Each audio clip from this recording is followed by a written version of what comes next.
I guess the clarifying question then is, if Dana and Hunter do come to you after this fight, the figures make sense to you, would you then be open to fighting Tom Aspinall, or are you categorically thinking, he does nothing for me, I will not fight that guy?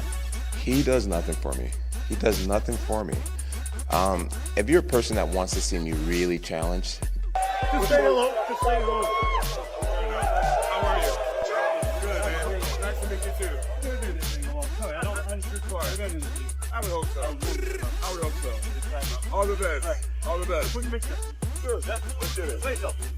Jon Jones wants to fight with Tom Aspinall after this claim. Tom Aspinall drops a brutal message to Jon Jones. I think I'm a bad matchup for him, to be honest, and I think he knows it. I think I'm a bad matchup for him, to be honest, and I think he knows it. Jon Jones and Tom Aspinall. Buckle up, because this gets wild. Let's get into it. Tom Aspinall has been calling out Jon Jones nonstop. The guy's been walking around with duck props at fights, putting duck emojis in his social media, literally doing everything he can to get Jones's attention. And you know what? Jones has been firing back hard. Is Jon Jones scared to fight you? Yes. Jon is conning the public. The fact that he didn't want to fight Ngannou for 3 years, and now he's not wanting to fight me for over a year. Is that fight fucking happening? The UFC are saying that it's going to happen. I think it's down to him and Dana. Dana loves Jon Jones. He's trying to grease up his ego a little bit. I think he's one of the best fighters ever. Definitely top 3. That's debatable when you start putting in about drug tests and stuff like that, I think. Damn. What drug are you talking about specifically? Yeah. Just recently, Jon Jones went off on Tom Aspinall. He called him overrated, called him a quitter, and said he's just a one-trick pony with a good 1-2 combination. Jones even brought up that eye poke situation with Sergei Gane at UFC 321, saying Tom gave up too easily. He didn't stop there. He went after Tom's knee injury against Curtis Blaydes, and even dug up an old submission loss from 2015 to Stuart Austin Jones literally said, and I quote, "The man's a quitter. When Tom gets hurt, it's like he's immediately incapacitated. He didn't even try." Jones is back at it. He's calling Tom Aspinall overrated, calling him a quitter, saying that he is very, very simple. He's basic. The man's a quitter. Look at Cyril Gane, right? He was just getting comfortable. Tom's a great athlete, but I do feel like he's a one-trick pony. I believe that his wrestling and jiu-jitsu is incredibly overrated. This is Tom Aspinall, the guy who's been chasing Jones for over a year, now openly admitting that he's the bad matchup for Jones. This is a complete flip of the narrative. Tom broke it down like this. I'm very fast, very athletic, light on my toes. I blitz across the void. A lot of people have not been able to take that shot. If he gets hit, he might go down. And if that happens, I will become the biggest star ever for slaying the GOAT. He's very fast, very athletic, light on his toes. Okay. He blitzes across the void. So if he gets across the void, can I take that shot? A lot of people have not been able to take that shot. So if he gets across that void and I get hit, I might go fucking down. That happens, you become the biggest fucking star ever. You just slayed the GOAT in a lot of people's eyes, right? But here's the kicker. Tom then said, or if Jones goes out there and beats me, it was just another fighter. Here today, gone tomorrow. This is Tom essentially saying, Jones has everything to lose and almost nothing to gain by fighting me. It's a bad risk-reward situation for the so-called GOAT. And you know what? He might be right. But wait, it gets even crazier. I'm not the best boxer in the world. I'm not the best grappler in the world. I'm not the best wrestler in the world. I've not got the best fitness in the world. I'm not the strongest guy in the world. But put it all together, and as a collective, I do that as good as anybody. Tom Aspinall dropped another bombshell on that same podcast. When DC asked him about Jon Jones, Tom straight up said, "Guys, Jon's retired. What are you talking about? The guy is living his best life. God bless him moving forward. I'm the undisputed heavyweight champion of the world now. I'm ready to take on all comers." Nah, man, Jon's retired. What are we talking about, guys? Jon, you guys don't follow Jon on social media? I don't follow him on social media. He said that... No, me too, actually. Me too, but the guy is living his best life. He's had a fantastic career, we all know. We know Jon's a religious man, so I want to say God bless him moving forward in what he does with his life and his career. And, you know, we move on. We move on. I'm the undisputed heavyweight champion of the world.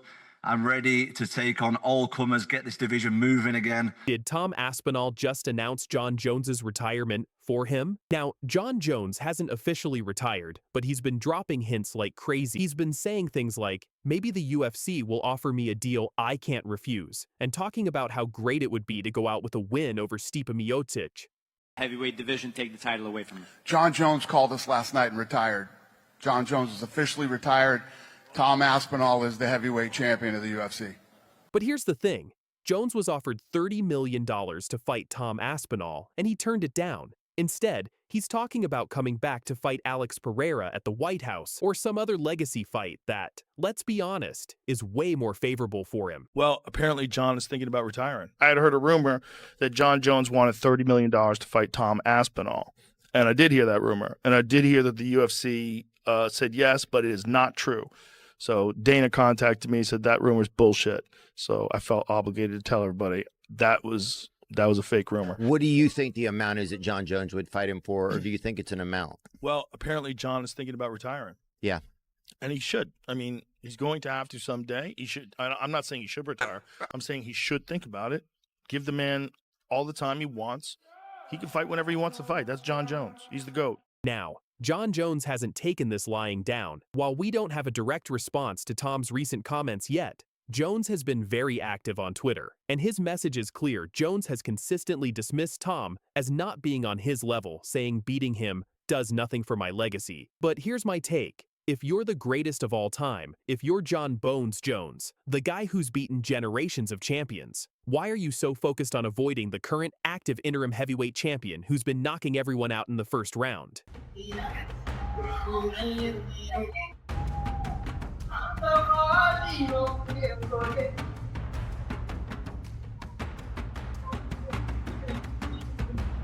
And here's what's really frustrating for fans and fighters alike. The entire heavyweight division is on hold because of this. Tom Aspinall revealed something shocking. Nobody else in the heavyweight division wants to fight either, because they're all hoping that if they wait long enough, Jon Jones might retire or Tom might need an opponent, and they could get a title shot without having to beat each other. Does it cause any sort of pressure on you to know that Jon Jones will be watching this fight on TV and will be prepared in case you lose to tweet that this is the next guy you said that he will beat me? See what I did to Sergei Gane. See what Sergei Gane did to Tom Aspinall.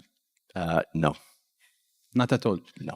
Guys like Alexander Volkov, Sergei Gane, Curtis Blaydes, Jailton Almeida, they're all just waiting. Nobody's fighting nobody. The division is completely frozen. Tom said, "I'm the only guy who wants to fight in the division. I never turn down a fight. The day I start turning down fights is the day I retire." No, nobody wants to fight, man. I'm the only guy who wants to fight in the division. I'm just like, you know, people keep trying to tell me what to do from the outside. You should fight this guy and fight that. Look, I'm trying to fight everybody, man. I'm trying to fight absolutely everybody. Everybody keeps saying no. So you've essentially told the UFC, I will fight any of them. I never turned down a frigging fight in my life. Never, and I never will. The day I start turning down fights is the day I'm going to retire. Meanwhile, Tom's been training twice a day, every day except Sundays, improving his skills while everyone else is playing the waiting game. So where do we go from here? Tom Aspinall strongly hinted that an announcement is coming soon. He said, "I am going to fight somebody, and that's going to be announced pretty soon." I know that you were having a little bit of fun with us, but let me just ask you straight. You just said something. You just said, "I am going to fight somebody, and that's going to be announced soon." You said that with a very different tone. Could it be a rematch with Sergei Gane? Could it be against Curtis Blaydes? Or maybe Alexander Volkov? As for Jon Jones, he seems more interested in fighting Alex Pereira or cementing his legacy with a Stipe Miocic fight than dealing with the young, hungry lion that is Tom Aspinall. I'm at a place now where, you know, like I want to take what I find to be super fights. I don't want to fight dangerous up-and-comers anymore. I want to fight dangerous, established champions. So Tom can have the heavyweight championship. I don't really care about it. That my value doesn't lie in belts anymore. I've created something much bigger. I want Pereira. But here's the reality. Jon Jones versus Tom Aspinall is still the biggest fight the UFC can make. It's the fight everyone wants to see, and the longer Jones waits, the more it looks like he's avoiding it. So there you have it, folks. Tom Aspinall just admitted he's a bad matchup for Jon Jones, essentially declared Jones retired, and called himself the undisputed heavyweight champion. Meanwhile, Jones is talking legacy and duck emojis while the entire division sits frozen. Jon Jones is probably watching this, so send him a message. Hello, John. I have nothing against you personally, but I just think I'm better than you. I just know that I can beat you in a fight. So I'm coming for it. Okay, let's go.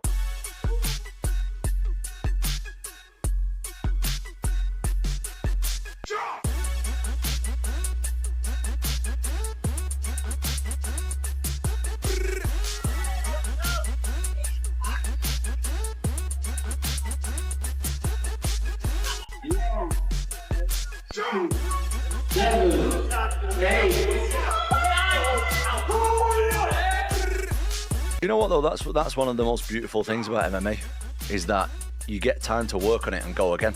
You know, like in boxing, for example, you lose, that's it. Like you're out of the picture. Whereas in MMA, it's like you keep going. Tom Aspinall and his father have just sent shockwaves through the MMA world with a bombshell message to UFC President Dana White. After a devastating eye poke incident at UFC 321, the Aspinall camp is seriously considering leaving the UFC for boxing and Dana White. He's already responded on Twitter. This situation is developing fast, so make sure you hit that like button and subscribe because you're not going to want to miss any updates on this story. Tom Aspinall was making the first defense of his undisputed UFC heavyweight championship against former two-time title challenger Sergei Gane. The fight was highly anticipated, with both men at the top of their game. But late in the first round, disaster struck.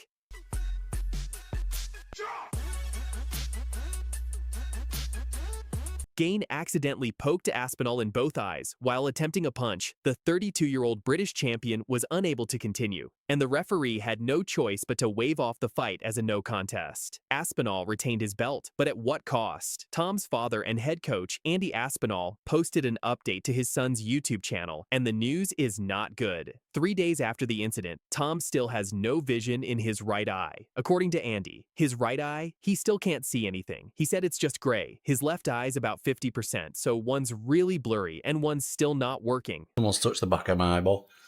Can you see it, Google? Not really. I can't a bit. Can you read what it says on them doors there? Nope. So say you've got your eye socket like that, and the eyeball sits in it there, like that. Yeah. Felt like his finger hit the back of the eye socket when he pushed it in.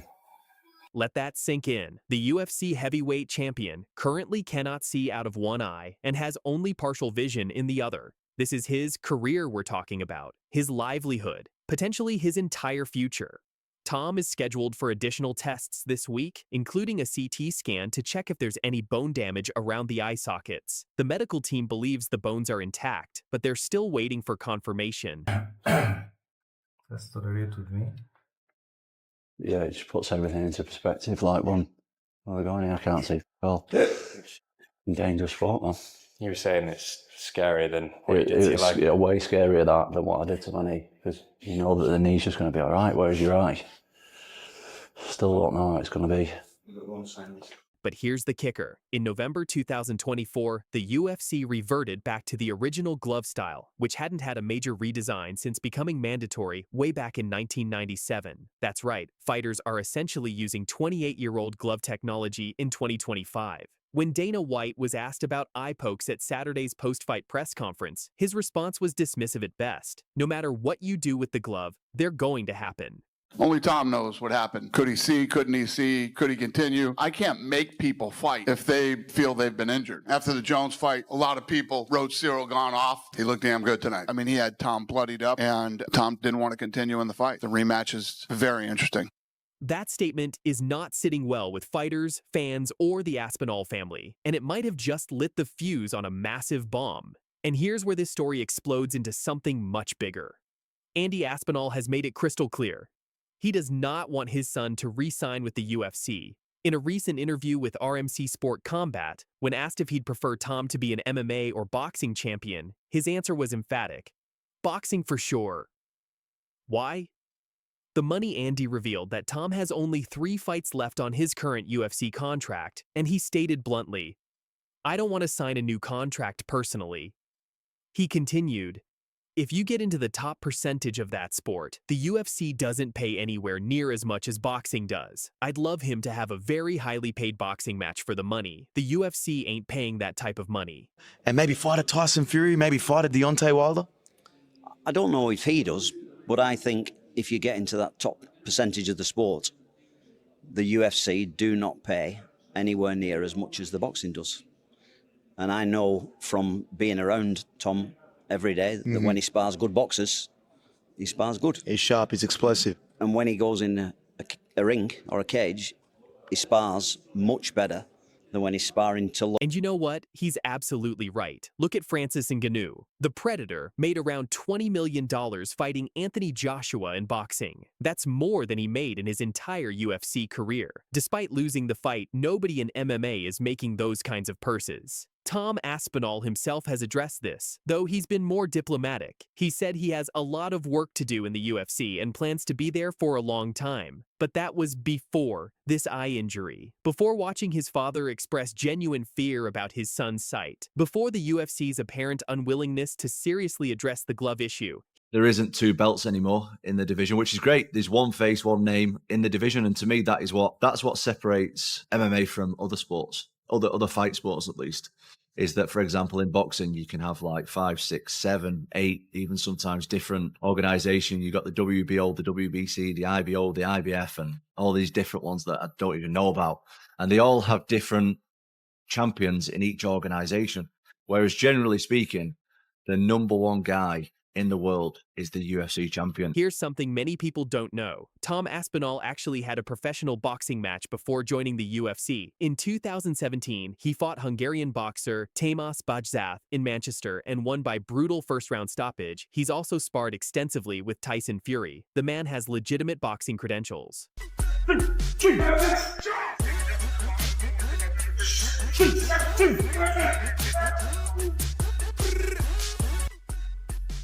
Now, according to our sources, Dana White has responded to this situation on Twitter, and his message was, well, let's just say it probably didn't calm things down. While we can't show the exact tweet here due to verification, reports indicate Dana defended the UFC's safety record and doubled down on his position that eye pokes are part of the sport, no matter what changes are made. He doesn't have detached retina. There's no damage to the eye. So, he should heal up soon, and we'll figure out when we can make the fight again. He's at home. He's recovering. And as soon as he's able to fight again, we'll book the rematch. This is not the response the Aspinall camp was hoping for. Andy Aspinall has been vocal about wanting his son to retire healthy and financially secure, watching Tom lose his vision, even temporarily, while the UFC president shrugs and says, these things happen is not going to inspire confidence.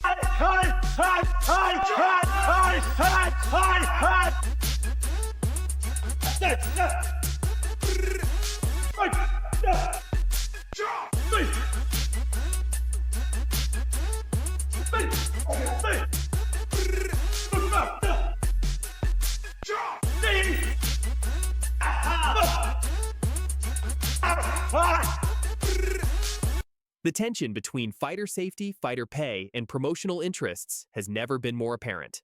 Let's talk about what's really at stake here. Tom Aspinall is the UFC heavyweight champion. He's 32 years old, in his prime, and has never seen the third round in any of his 9 UFC fights. He's one of the most exciting, explosive finishers in the sport's history. Losing him to boxing would be a massive blow to the UFC's heavyweight division, which is already in flux after Jon Jones's retirement.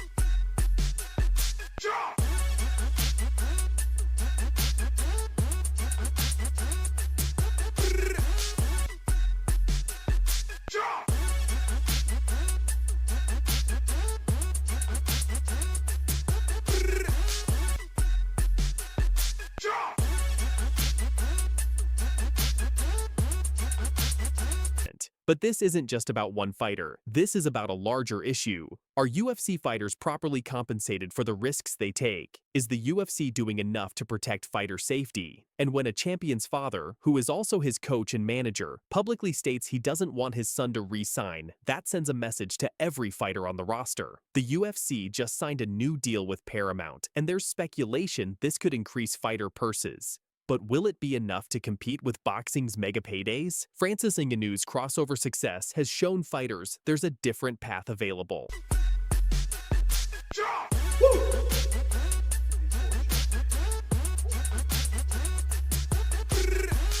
Yeah, I think that eye poke makes a lot of news, more than a fight itself. You know, more than the announcement of the fight. And it was a very controversial feeling. And I understand that there was a lot of frustration, basically, on the fan side that was so excited to see the outcome. But there was definitely an eye poke and a compromise vision from Tom. So I think for the normal decision in that position is not to fight, because the eye poke is not like, you know, you get kicked in the ball and then you can recover and come back. It's not like a pain. It's like it compromise your vision. And if you're doing a combat sport with a compromised vision, it's not good at all, because even though sometimes your vision is up 100% and then you still don't see anything. What if your vision is compromised? Then if you keep doing and then... Tom Aspinall's the guy. He's the guy. And what about Francis Ngannou? You having him? You want some? The day that I start ducking out of fights and turning opponents down and stuff like that is the day that I'm going to retire. I'll fight anyone, I'll fight anytime, and I'll fight anywhere. Never turn down a fight in my life. Never will. The day that I start thinking about turning down fights is the day that I'll retire. So to answer the question, whoever they want me to fight is who I'm going to fight. Francis Ngannou just dropped a massive bombshell that's shaking the entire UFC heavyweight division. The former champion has officially backed Tom Aspinall following the controversial eye poke incident at UFC 321. But why is he defending him? You said that you wanted a boxing champion. Yeah, for sure. You're okay with an MMA champion, but you wanted a boxing champion. Boxing for sure. The money is... More money. Yeah. More money. Why not? Would that be an outcome for him? No. He's 3 more fights on the contract now. Okay. So, and I don't want to sign a new contract. Okay. Personally. So that's why, because I asked him. You always talk about Stipe Miocic that had 3 defenses. Would he have 4? But he said no. It's not in my mind. Yeah. No. Only one fight. We only ever think one fight. Cyril, win, lose, next fight. I'm excited to say Andy told me Tom will be a boxing champion by. Here's where it gets wild. Sources suggest Tom Aspinall and his father are considering leaving the UFC. And with Francis Ngannou publicly supporting him, fans are now asking, is an Aspinall vs. Ngannou super fight officially in the works outside of the UFC? Tom Aspinall's response will absolutely shock you. Stick around because we're breaking down everything in today's video. Ngannou is, in my opinion, one of the most dangerous punchers ever. He is an absolute physical specimen. I thought he was just dangerous with the little gloves on. You know, he comes in from all angles, he throws all over the place, he's a little bit wild. And then obviously when he put the boxing gloves on, the 10 ounces, obviously that transferred over, and the guy is just an absolute truck. And I think that one of the things that is most dangerous, someone from my perspective, who is obviously an MMA fighter, I've sparred a lot of rounds with Tyson Fury, a lot of rounds with other professional high-level boxers. And the success that I have, personally, is when I do unorthodox things. You know, boxers, they've been sparring, they've been fighting since they're young. You know, let's say they're 30 years old, they've been sparring and fighting since they were 10. Most boxers have very similar styles. They're working behind a jab, a double jab, a 1-2, a 1-2 left hook, traditional stuff. Whereas MMA fighters, they're throwing punches on angles that they're not used to. They're doing unorthodox. Let's set the stage. At UFC 321 in Abu Dhabi, Tom Aspinall was making his first defense of the undisputed heavyweight championship against Sergei Gane. Everything was going smoothly until disaster struck. In the first round, Gane accidentally poked both of Aspinall's eyes during an exchange. The damage was severe. Tom couldn't see properly, and officials had no choice but to rule the bout a no contest before the round even ended.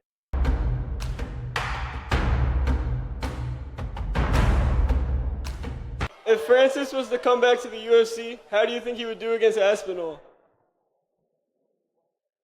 Well, Francis is just one of those humans that I feel like if he touches anything around this circumference right here, that most people go to sleep. So, I mean, I think that's a fight that I think the world would want to see.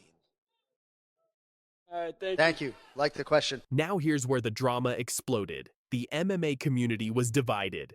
Some fans and fighters criticized Aspinall for not continuing. Even Jon Jones, the man who avoided fighting Aspinall for over a year, came out and took shots at the British champion for stopping the fight, but not everyone agreed with that take. The UFC is lacking in star power when it comes to the heavyweight division. I think enough time has passed. I would love to see somehow, some way that they can mend these fences and get back in competing in the UFC. Dude, what a fight that would be. Seems like Francis wants to come back. But even Francis, who's like the greatest, scariest power striker I've ever seen in the heavyweight division. No one's scarier than Francis. Francis does not move like Tom Aspinall. Tom Aspinall is significantly faster than every other heavyweight. That's a real problem. I'm waiting for the PFL these days. I think by mid-November, they will tell me exactly where we are at. But so far, nothing. Basically now on MMA. Enter Francis Ngannou, the former UFC heavyweight king who knows a thing or two about controversy and leaving the UFC on his own terms. In a recent interview with TMZ Sports, Ngannou didn't hold back in defending Aspinall's decision. Here's what he said. Tom Aspinall was in a lose-lose situation. If he kept fighting and lost, fans would have said how stupid he was for fighting with compromised vision. Yeah, I think that eye poke makes a lot of news, more than a fight itself. More than the announcement of the fight. And it was a very controversial feeling. And I understand that there was a lot of frustration, basically on the fan side that was so excited to see the outcome. But there was definitely an eye poke and a compromised vision from Tom. So I think for the normal decision in that position is not to fight, because the eye poke is not like, you get kicked in the ball and then you can recover and come back. It's not like a pain. It's like it compromise your vision. And if you're doing a combat sport with a compromised vision, it's not good at all, because even though sometimes your vision is up 100% and then you still don't see anything. What if your vision is compromised? Then if you keep doing and then... Ngannou made it crystal clear. This wasn't just some minor inconvenience. He explained that eye pokes are completely different from other injuries. The eye poke is not like you get kicked in the balls and you can recover and come back. It compromises your vision. And if you're doing a combat sport with compromised vision, it's not good at all. Maybe because of that, something happened, you lose the fight. The same people will tell how stupid you were, you should have stopped, you should have blah, blah, blah. So I think it's just a frustration, explaining their frustration, but although there was an eye poke that should be respected, non-intentional, of course, but there was an eye poke that definitely causes damage and affected vision. The Cameroonian powerhouse emphasized the danger factor. You can't see punches coming. Your timing is off. Distance management becomes nearly impossible. Fighting blind in the octagon, that's asking for serious, potentially career-ending trouble. Now here's where things get really interesting. While Francis is publicly backing Tom, rumors have started swirling about the Aspinall camp's frustration with the UFC. Francis is in Vegas? Yeah. Any possibility that you and Francis? I think that in the next few years, we're going to see some really good fights with the heavyweights. Francis Ngannou has a contract with the PFL. Now, they could co-promote. Think about it. Tom has been the interim champion, defending his belt while Jon Jones held the division hostage for 19 months, refusing to fight him. Dana White and the UFC kept pushing the Jones narrative, despite Aspinall being the clear #1 contender. Then when Jones finally retired and Aspinall got elevated to undisputed champion, his first title defense ends in controversy through no fault of his own. And what happens? He gets criticized by the very fighter who ducked him. So many options for Francis. I think that he can help bridge that gap that the UFC is lacking in star power when it comes to the heavyweight division. I think enough time has passed. I would love to see somehow, some way that they can mend these fences and get back in competing in the UFC. What about Francis Ngannou? You having him? You want some? The day that I start ducking out of fights, turning opponents down and stuff like that is the day that I'm going to retire. I'll fight anyone, I'll fight anytime, and I'll fight anywhere. Seems like Francis wants to come back. But even Francis, who's like the greatest, scariest power striker I've ever seen in the heavyweight division. No one's scarier than Francis. Francis does not move like Tom Aspinall. Could this be the breaking point? Francis Ngannou himself left the UFC over similar frustrations, contract disputes, not getting the fights he wanted, feeling undervalued. He went to the PFL, made more money, and even got to box Tyson Fury and Anthony Joshua. Is Tom Aspinall looking at the same playbook? This brings us to the bombshell question everyone's asking. Could we see Aspinall versus Ngannou outside the UFC? Here's what makes this fascinating. Back when Tom was asked about a hypothetical fight with Francis, he said, "That's a great fight. I've always been a big fan of Francis. I love his story. Love what he's all about. I think it's a 50-50 fight, to be honest. Francis is a scary man, but I think technically I would take the edge." What about Francis Ngannou? You having him? You want some? Do you want some? I'll give it you. The day that I start ducking out of fights, turning opponents down and stuff like that is the day that I'm going to retire. Jon Jones called us last night and retired. I'll fight anyone. I'll fight anytime. And I'll fight anywhere. Seems like Francis wants to come back, and he says he changed his mind. Would you be open for him to come back if he really wants to, and then if he says okay to your... Francis Ngannou has a contract with the PFL. Now they could co-promote. There's so many options for Francis. I think that he can help bridge that gap that the UFC is lacking in star power when it comes to the heavyweight division. I think enough time has passed. I would love to see somehow, some way that they can mend these fences and get back in competing in the UFC.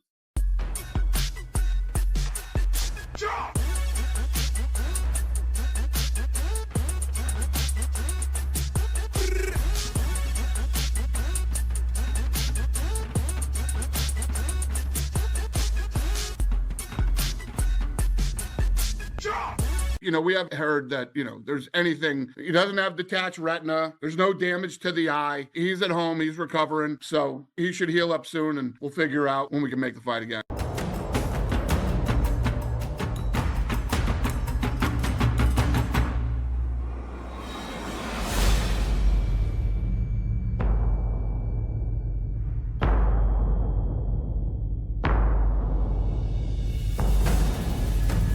The UFC and Dana White just dropped a massive bombshell about the Tom Aspinall versus Sergei Gane disaster at UFC 321. A championship fight that ended in chaos, a heavyweight champion who couldn't see. But here's where it gets controversial. Some UFC fighters are calling this eye poke fake. Why? Because hours after the fight, Aspinall was spotted having dinner with his family, eyes looking perfectly fine. You know John Fury? I know Jon Fury. Yeah. In fact, tell me if this is true or not. My cousin's a big MMA fan. And he went, ask him about John Fury, a parking ticket. John used to buy and sell cars. I don't know if he still does. And I had this old Merc, and it was a proper banger. It had like 200,000 miles on it. Right. I asked him if he wanted to buy it, and he said, yeah, I'll have it off you 250 quid. I was like, yep, cool, no problem. So he got it, and I didn't change the, what's it called, like the document. So it still said that I was the owner. Yeah, it still said that I was the owner, and he got a parking ticket or a speeding ticket or something, and I had to ask for the 50 quid off him. You had to call up John Fury? No, I spoke to him face to face, but I had about 5 attempts at it because he's such a big, scary guy. I was like, right, we're going to ask him now. Right, John, do you? And then I was like, oh no, I'm going to have to ask him in a minute when there's no one around. I mean, to be fair, he just gave me the money. He said, yeah, no problem, of course, give me the money. He'll make us heavyweights look like bad. This make me a little bit upset because this is my division is our profession. Like he make look like bad heavyweights, in our division, because like we are big guys, strong guys. And this guy poke you in the eye one time, they give you like 5 minutes to recover, and you pull out of the fight. It's like, he'll make us heavyweights look like bad. Walter Walker didn't hold back. Tom made the heavyweights look bad. Because we are big guys, strong guys. This guy poked you in the eye one time. They gave you 5 minutes to recover, and you pulled out of the fight. He made us heavyweights look bad.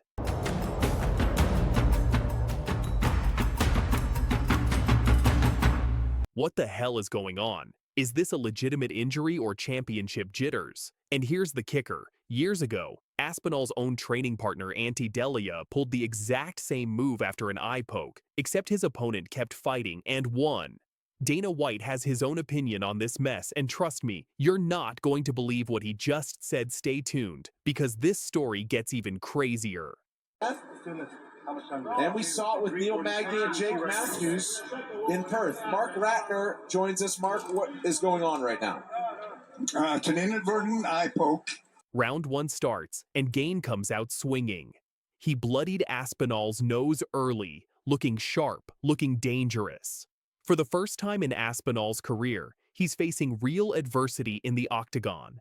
Remember, this guy has finished 6 opponents in the first round. He's never been to a third round. They've got to do something about these eye pokes. The rule is you got to have your hands like this, but you can still have your fingers out straight. You can't do that. You can do that. That's the stupidest rule I've ever seen in my life.